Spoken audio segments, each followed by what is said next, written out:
that's me introducing myself. And I'm going to pass the talking stick just so everybody is in the room can introduce themselves.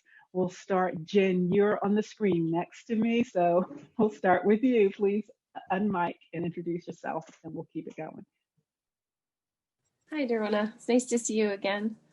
I'm Jennifer Brown from New Jersey, and that's me. Was there anything you wanted to know, or just? I just think it's a good idea just for us to know who's in the space. Okay. So we get to see your face up close and personal this way. Who's next, Steph? Thank you. Thank you. Right. Jack, I think you have the stick. Okay. Hi, I'm Jack Yates. I'm from Massachusetts, and my job has been for almost 50 years staff development in human service work. But my reason for being in this room, I'm kind of conscious of, is connection, at least a little bit on the side for a long time, with citizen advocacy. Thanks, Jack, for being here. I appreciate it. Is it Danette? Hi, Danite. Hello. Danette. Yeah, Danite, like tonight, but with a D. Yeah, my name is actually an Eritrean name. So my parents are from Eritrea, small country in East Africa, and it means peacemaker. So I really appreciate that gift of connection to my culture. I go by she, her pronouns, and I'm calling in from the Treaty 13 territories, Ontario, Mississauga specifically. So yeah, thank you. Excellent. Thank you for being here. I think, Dave, I see you next. Hasbury. Oh, okay. I'm Dave Hasbury, and I am living here in New Jersey. But tonight I grew up in Mississauga. So just by the way, where are you in Mississauga? Clarkson. Ah, that's where I grew up. I went to Clarkson High School. Ah, yeah. I actually grew up there when it got named Mississauga, because it wasn't named until a little later. Anyway, that's beside the point, but very interesting. Nice to meet you, someone from my home territory. So, yeah, See how I'm here in New important this Jersey. is? Glad to be here. I'm a Derona fan, so happy to be here. Thank you. Gail, you have the stick. Sorry, I'm Gail Jacob, and I'm from Madison, Wisconsin. And I'm really happy to be here and hear more about what you're up to, Derona. We used to have citizen advocacy in Madison, but it's no longer here, and it hasn't been for years. So very missed, and really lovely to hear that it is still alive and well in different parts of the country. Just done it, yeah. Hi, Derona. It's great to see you. And really lovely to be part of this group. So I'm Heather Simmons, and I'm phoning in from, or zooming in from Scotland, just outside of Glasgow. Jess, I think we're about 5 hours ahead of you. So Jess said I was calling in from the future. So, so it's looking pretty foggy and bleak from here, but never mind. I'm sure it'll get better. So I'm a Derona fan. And I was also really interested, because I'm very interested in stories and how we tell them. I was really interested to hear what you had to say, Derona. And I had not thought about legacy of stories, what happened to stories when someone passes. So I'm really excited about your idea. Thank you. Thank you. Sandra, got the mic. Hi. Yes, so we're 6 hours ahead here in Germany, so it's even future a bit further apart from. Yes, I'm calling you from Germany, and I just love to learn and listen, and glad to be in this group. Hi, Carol. Hi, so I'm Carol Blessing. I lead a some work called citizen-centered leadership, and we're really working hard to advance stories in a way that really share and show impact in people's lives. And so I'm really very interested in learning more and hearing more from you. So I'll shut up so we can get to that sooner. You're kind. Very good. But not before we meet Michael. Hi, everybody. How you doing? It's great to see everybody.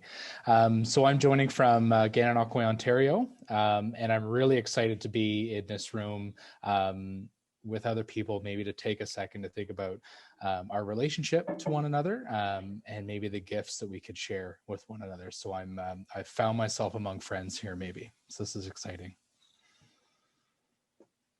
Excellent. And I think, Nithya, you might be the last. Nope, there's no. Yes. Hey, hello everyone. I'm Nithya. I'm from Westchester, Pennsylvania. Derona, thank you for sharing that powerful story and holding on to that story and passing it to people. It gives so much hope in these tough times to hear such stories. So I'm so happy to be here. Thank you. Hi, Anne. Hello, I'm Ann Mitchell. I'm in Indianapolis, and I love stories. I love citizen advocacy. I was part of a project in the 1980s in Michigan that then went somewhere else. I don't know where it went, but it went away. And so I just always love to hear, especially what's going on in Georgia. It seems like there's a lot of really, really cool stuff happening. So thank you, thank you. And Sheldon, where did you come from? I must have been off your screen because I had my my God. my video off. So I'm Sheldon Schwiddick. I actually live in Kalamazoo, Michigan. Been here for about 2 decades, although it's hard to believe that that's true at times.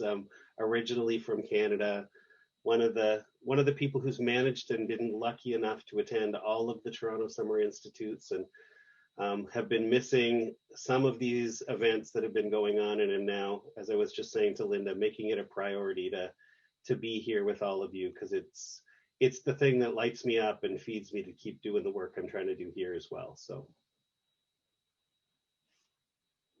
Well, thank you everybody for joining in. You are so welcome, and I'm here to learn from you. This has just been Derona, there's Lacey, I think, hasn't had the chance to. Did I miss somebody? Please forgive me. Thank you. No trouble. Thanks for that. Yeah. Thanks for that, David and Derona. Oni bojo kakinawea wasno deagone quendish nakas makwandodam milbe megwandida. So hello everybody. I introduced myself in my language. It's part of my reclamation and reconciliation process to reclaim that for myself and my family. My name is Lacey, and I'm a Anishinaabe woman living pretty far from home out on Vancouver Island these days, and really grateful to land into this conversation with you all and think about how our bridge building work that we do over at 4Rs can be more inclusive, and who's missing from our table, and what powers of advocacy we have to help bring them into the conversation and learn from their contributions. So chi miigwech, a big thank you, Derona, for sharing your beautiful story earlier, because it really got my wheels turning in a powerful way.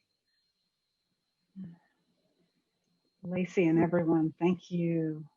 Just the richness in this room. My heart is just full, and I think that is very much what I always leave the Toronto Summer Institute with the fullness, because of the people who come and pour into my cup. And as I think about storytelling, and as I think about that's been a very significant part of my contribution to citizen advocacy, is I envision myself as I go out into my community actually capturing, and I will cup my hands usually before people to literally say, I want to hold a piece of what you have, and I want to hold it in my hands long enough that I can pass that along to someone else.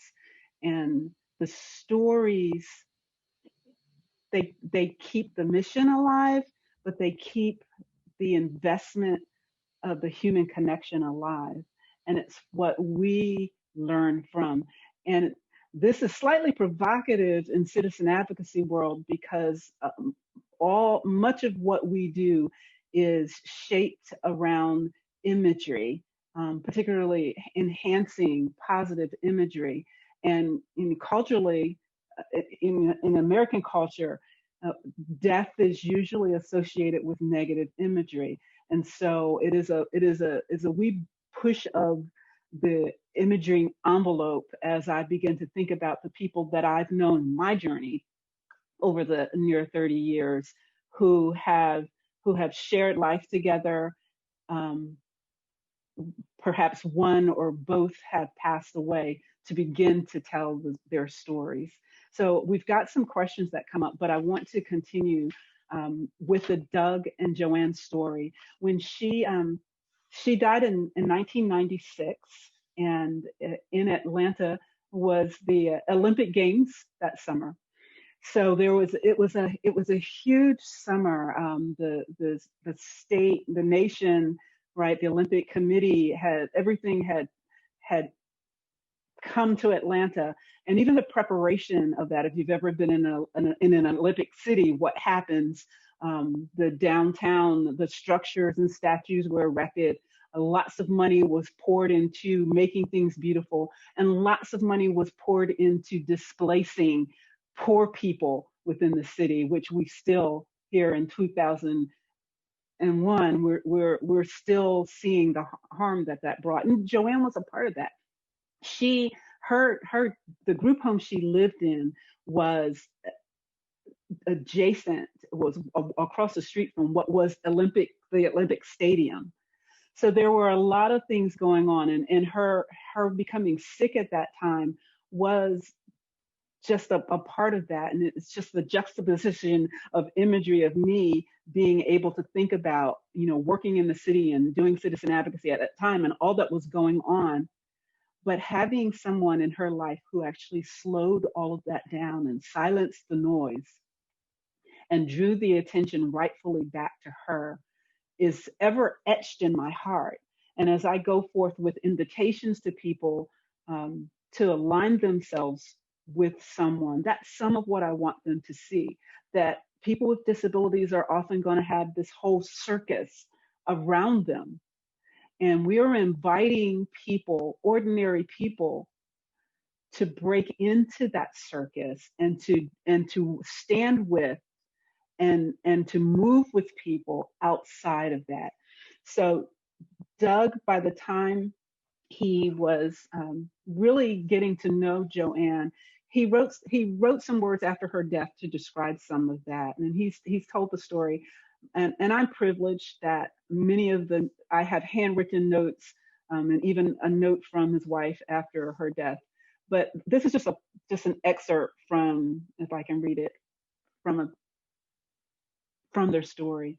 Doug says that his visits continued for over 16 years, and he visited weekly to a variety of settings and home providers. I wanted them to know I would keep coming. And at some point, I believe Joanne realized I would keep coming too. And once, after many years, I overheard her say, "Doug won't let them do that to me."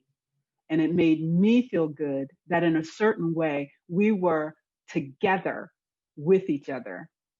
In Joanne's last year, she had broken her foot and it just wasn't healing like it should. The need for healing and rehabilitation took her to Crestview Nursing Home in Atlanta, where she found herself among others with much more serious ailments. I was very impressed with the way she began lending her sense of humor and her caring to other residents there. I was not the only one who saw her thinking about herself much less and about others more. We could see that she had a real knack for expressing concern and spreading cheer. Joanne had come a long way in her life. Here, Doug says, here are just a few things I would like to share with you about Joanne. Her birthday was November 4th, and she would help you remember it. I like for mine to be remembered too. She liked a cold soft drink and a cigarette, just like me. She had a strong Christian faith. She was excited about the chance to learn, and she liked to laugh, just like me. She empathized with others and became their friend, just as she did with me. I would like to think that near the end of my life, I can show that it's the strongest and best time of my life, sharing with others and being unselfish and thinking of what's important to them, just like Joanne did in the last moments of her life. That's the legacy that I think we can all learn from. It becomes more poignant, it becomes more powerful because we see the break in discourse in our culture now of thinking that a person of Joanne's background and a person of Doug's background could never come together. But in fact, they've proven that that's exactly what can happen, and it's beautiful. So I had some questions, and I see we're running out of time. So Dave, maybe as a point of reflection, can we just get them all up on the screen?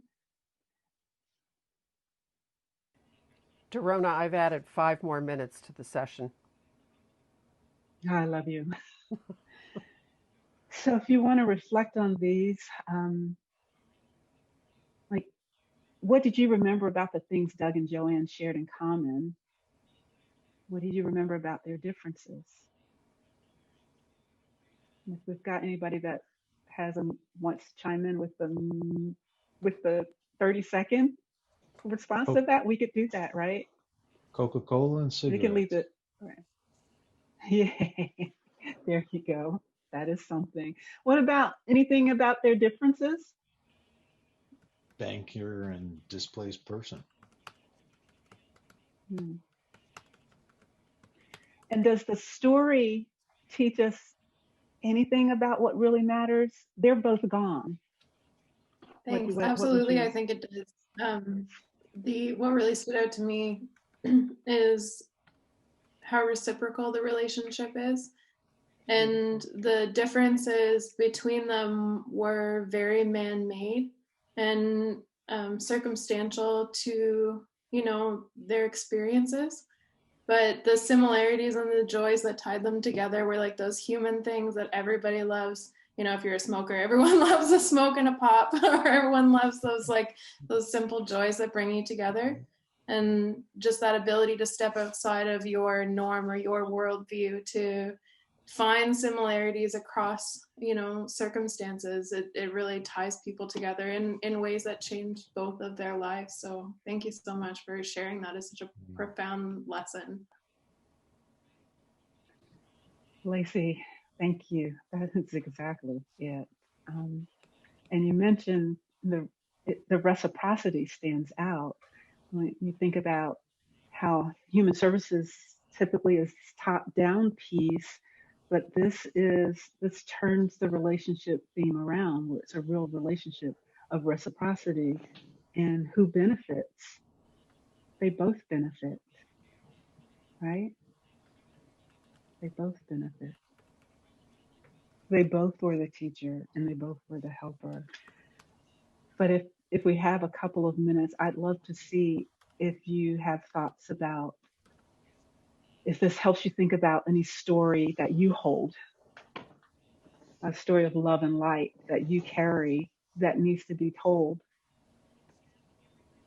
It's a great question, Derona. I think I spent about the last 15 years training people all over the state and all over the country and the world in many ways. And the stories of connection that I had with people that I was usually in paid supporting relationships with, that I carry around now, and how they shaped me to be a better person, is a part of what we need to hear from each other. We need to hear that we've been impacted, changed, and shaped by the people who are in our lives and who are no longer in our lives. Because I can think of 3 people right now who are no longer here with us who have had such a huge impact and been a teacher to me in figuring out how to keep doing what it is I'm drawn to do, and to be humble enough to admit when I also didn't do it very well, and that those stories are all worth sharing and changing with each other.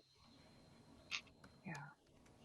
Anybody else? Derona, yeah, I'm sorry to make this like, sort of really personal, but you've just made me think that I need to tell my husband's story.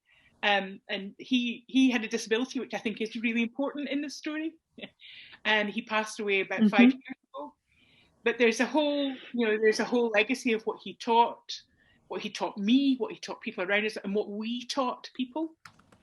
And also probably some things to learn about, maybe how you wouldn't want to do it, if you had it to do again. So I've been kind of tossing it around in my head for a bit, but just listening to you talking makes me think, yeah, well, maybe that is the story of love and light that needs to be told, that I need to tell, that no one else is here. And no one here in Scotland knows him.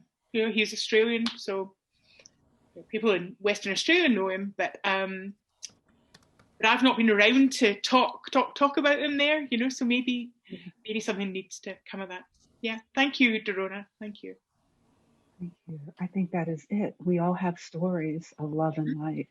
And it's how we've always learned, right?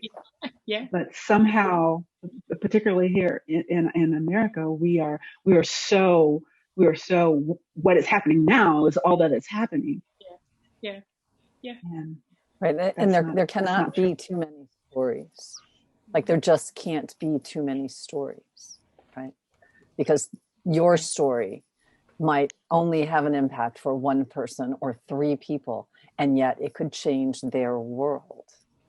Or it might have an impact on hundreds or thousands or millions. We don't know when we start out telling the story, but we all have stories to tell, and we all deserve the right to tell them, and we all have the right to read, hear, see, experience others' stories too. Yeah, what gifts we have. And I think in how we think, even in citizen advocacy, one person carrying one other person's story is of great value, because without you carrying that story, no one else may. Derona, I'm struck by some of the way that you phrased even the question there, that Doug and Joanne have passed away and each of us will die, but love and light, I think in every religion in the history of the world, are 2 things that will never die. Exactly. I think of how important it is for the oral storytelling as a way for stories to continue on. So the developing a cultural practice of actually telling stories is really an important thing.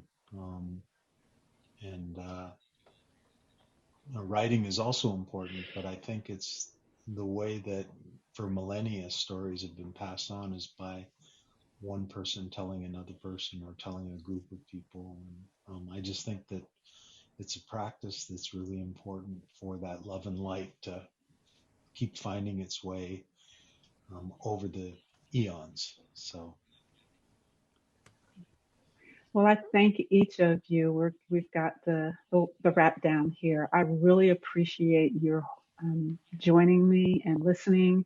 And when you think of Doug and Joanne, I envision them together in heaven now dancing. And just, I want to keep telling the stories. And I hope you will as well. Thank you.